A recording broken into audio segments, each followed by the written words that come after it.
Good morning, and thank you for joining us for today's Daily Market Outlook. Joining me today is Emily from our trading room to tell us more about the recent developments. Emily?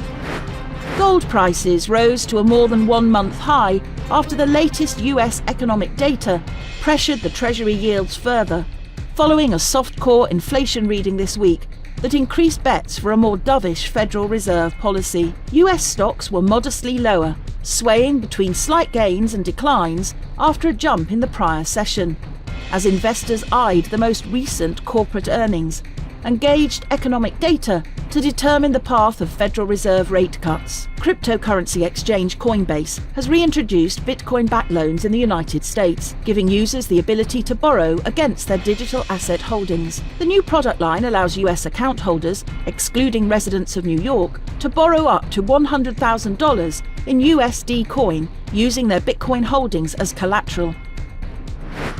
The euro-dollar pair traded sideways in the last session. The stochastic RSI is giving a positive signal. The Bitcoin dollar pair plummeted in the last session. The ROC is giving a negative signal. The sterling dollar pair traded sideways in the last session. The stochastic RSI is giving a positive signal. The Aussie dollar pair edged lower in the last session. The CCI is giving a positive signal. This week's economic calendar brings a lineup of key reports that vary in importance.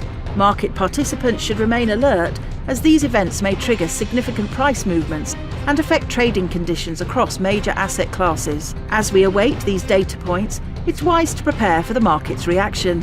Volatility may arise, presenting both challenges and opportunities for informed investors. We hope that you've enjoyed today's Market Outlook.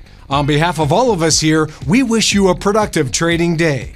Be sure to log in tomorrow morning for the latest news and events from the financial markets. Your trusted choice in online trading.